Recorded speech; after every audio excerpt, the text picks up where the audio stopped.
Cut vision, got entertainment. You know the rules. You definitely know how to fuck we play it. Back at it with another one. Back at it with another one. Yes, indeed. Yes, indeed. Oh, man. People.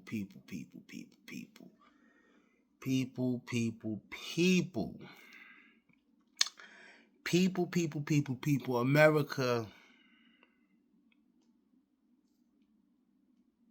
it's not a safe place. We all know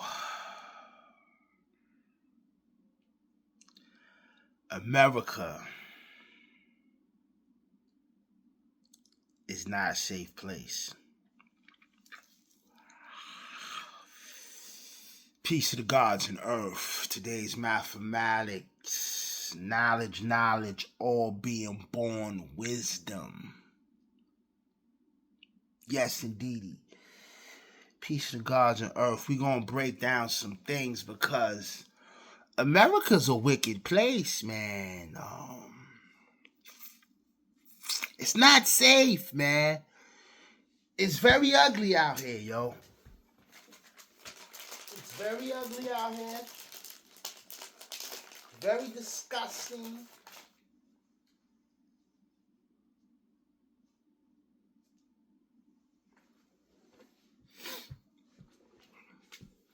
It's very sad. Very demonic. Very devil-like mindset. Very demon behavior. You know, there's not only demons in the city of New York. There's demons breathing everywhere in this United States, Babylon, living state that we're in. Like I said, I just quoted today's mathematics. We're gonna break things on a knowledge speaking level. We just seen what happened. This right here is just about being a human being, period. We're talking about the man, a good dude, man. Like, I never really knew too much about this person. I never was into what he was saying. Not saying into it, just I don't know who this guy is. I never followed him. I never watched his speeches. I never knew too much about this guy until September 10th. I'm relaxing, you know, enjoying my time. I'm looking through the timeline of things, and I see a Caucasian male giving his speech, and it was sent to me through another colleague, and he got shot in his neck.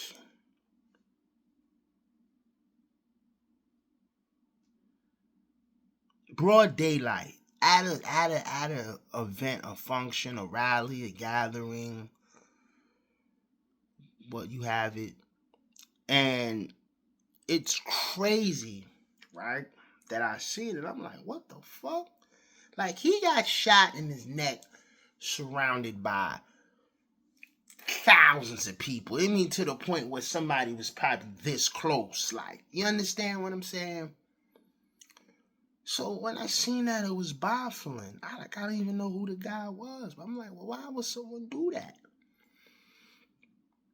And if you have an idea of who I'm talking about, and if you're confused right now, here we go right with it. Listen. Charle Kirk is murdered, and here's some of the left's reactions. The dude name is Charle Kirk. If you didn't see it, look it up. Somewhere, giving a speech, saying something, he got shot in his neck Broad Live Daylight. Charle Kirk is his name. Now, look how some people in America is acting, being the fact that this man got shot in his neck. You haven't seen evil before, you're about to. Charle Kirk just got shot at a debate, and in other unrelated news, I will be hosting a party at my house. Please let the rumors be true. Please let the rumors be true. Please. Charle Kirk was booped right in the meat tube. Right in the meat tube. Wonder what everyone's gonna have for dinner tonight. Oh, even if he's a bad person, he doesn't deserve to die. Even if someone has different political views than you, doesn't mean they deserve to die. He was a fascist. What it's got to take to celebrate murder, I don't think people really understand about the repercussions of what's about to happen. I mean, this is literally on like the Archduke Franz Ferdinand kind of level. You know, the guy that was assassinated led to the results of World War I. I'm saying there is something cataclysmic coming this way. And now you have these sick, cowardly, evil, degenerate people getting on their socials celebrating murder. Charle Kirk is now a Christian martyr because Charlie was sent here on earth to do exactly what God had intended. And now it's our turn to take up the mantle. Wow. You hear that, people? So after I saw that, I said, I had to ask somebody that I knew personally, like,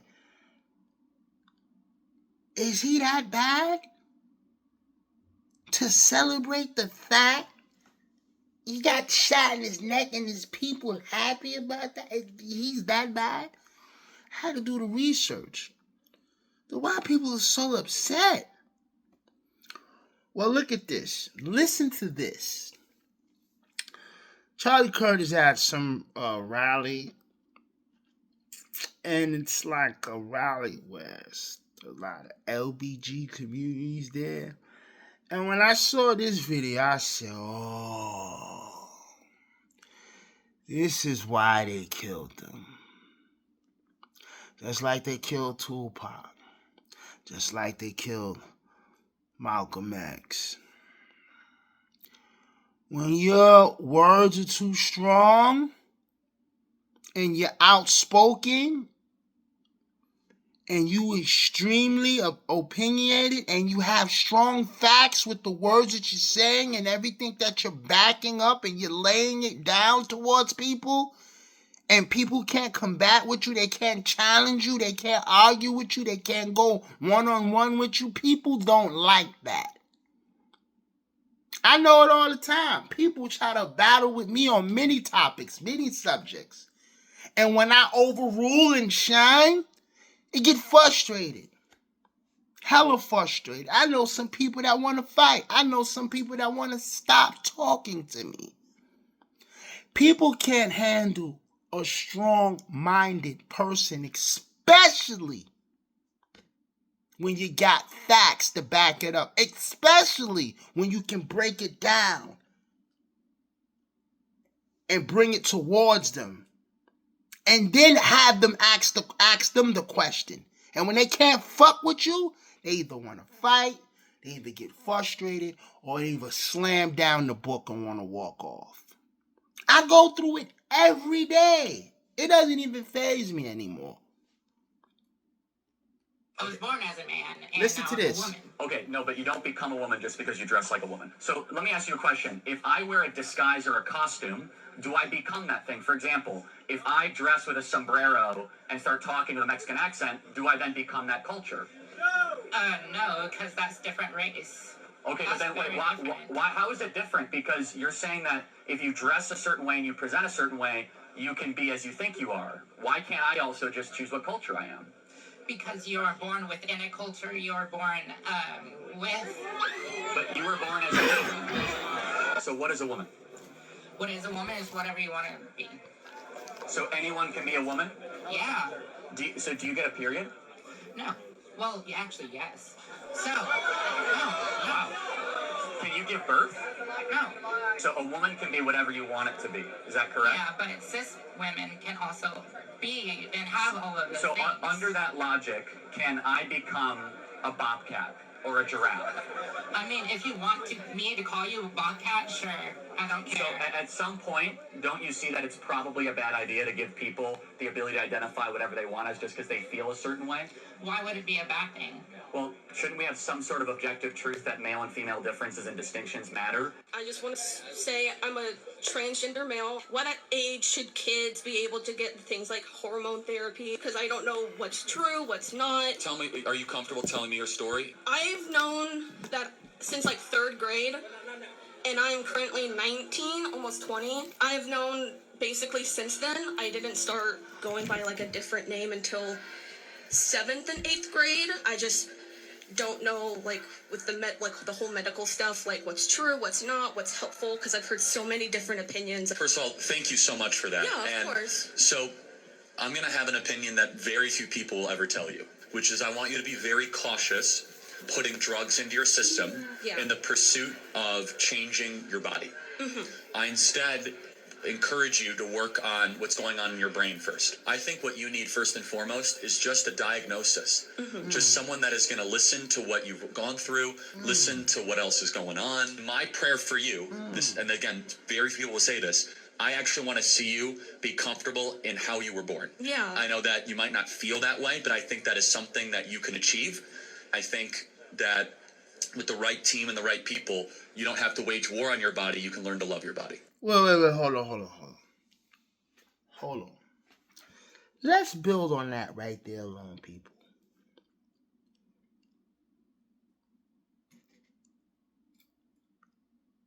What I gathered from this, like I said, I don't know nothing about this man.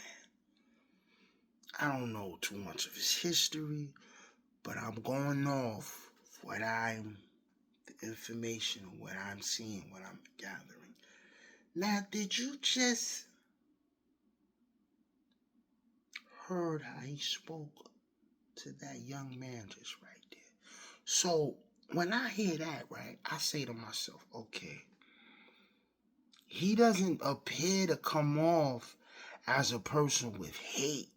He doesn't appear to come off as a person that's a pure asshole.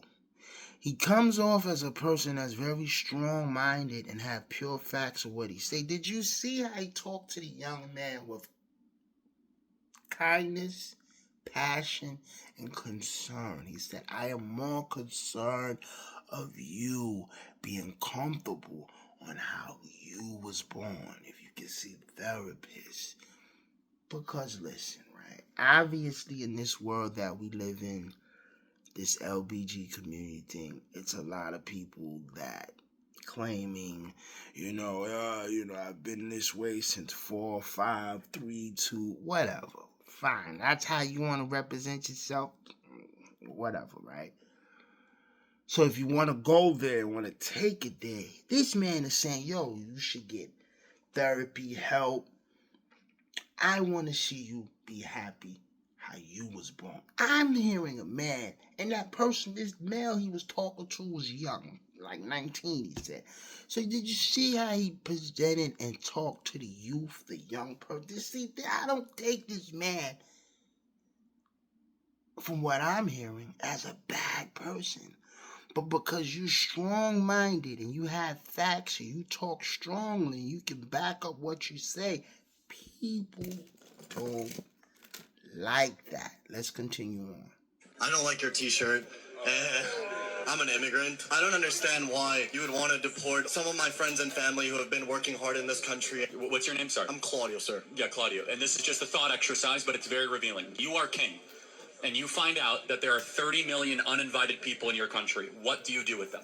I try to find the most humane way of sending them back to our country, but first of all, I want to say... That's what we're doing. Wait. That's what we're doing. So what country did you emigrate from? Are you going to, discriminate against me? No, I'm going to do the opposite, actually. I'm Mexican. But you came here legally, correct? I did. You followed the rules. The people that you know didn't follow the rules. True. So I divide America not into Hispanic and white, into rule follower and rule breaker. Yeah. And so when someone breaks our rules, there must be justice done. And the most humane way is you go back to your country of origin. Some of my boys, they're being, persecuted, back home, them and their families, they're, in, drug-related, wars and violence, and the only way out is if they escape and they break the American law, but that's the only way they're going to survive. If that is correct, we have a special asylum status that they could seek legally at a port of entry, that they could go through a whole process. Yeah, but if they're being persecuted, wouldn't it be justified to cut the line? No. If we all of a sudden say that if you have a lot of gang violence and issues, I mean, like, we have a lot of gang violence and issues. Like, what are we talking about here? True. You have to draw the line. If your plane is going down, what do they tell you to do first? You put your mask on first. It's the same way as a country. We need to put our own oxygen mask on first, and then we can worry about helping other people. Wow. Hold on. Not only... Just peep that. Did you see how that dude in the beginning of the conversation between him and that individual, he came with straight hate and dislike. I don't like that shirt you got on.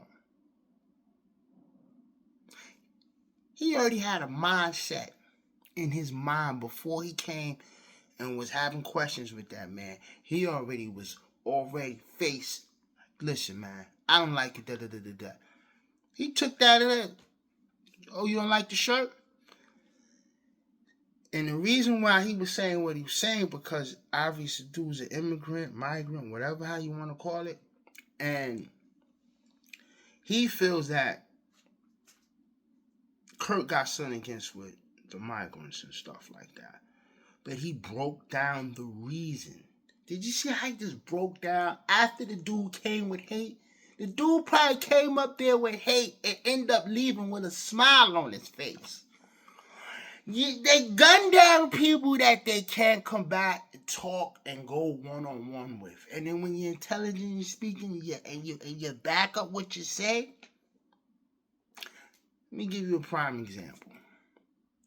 You saw the Lord Jamar thing with the white boy with the planet of the earth, the flat earth and all that stuff they were talking about. I'm just giving you an example. You see how Lord Jamar got frustrated?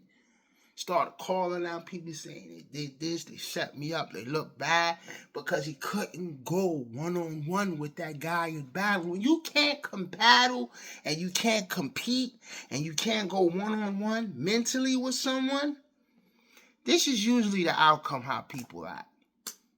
They get frustrated, they get mad, and then when you got a long track record of doing this and being successful in it, they kill you. Got a vision, got entertainment.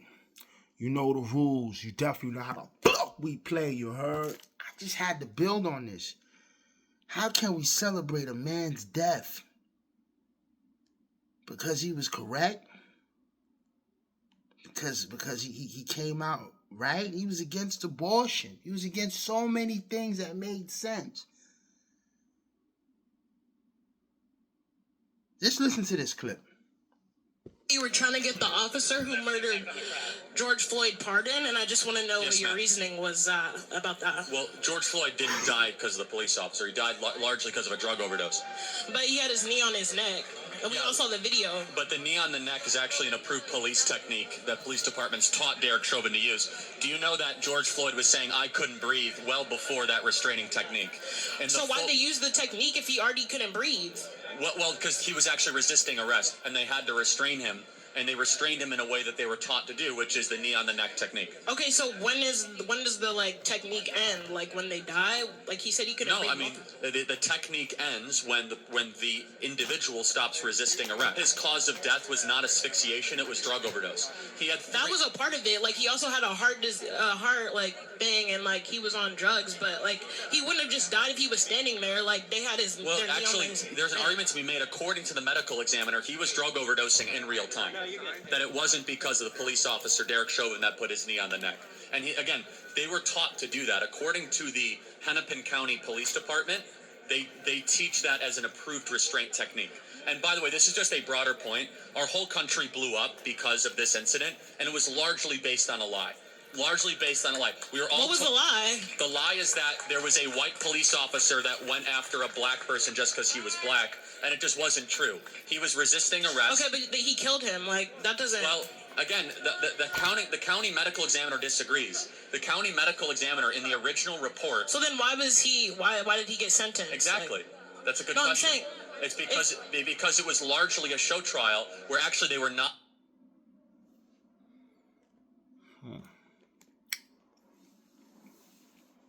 Gutter Vision Gun Entertainment. You know the rules. You definitely not a book we play. Building with the people.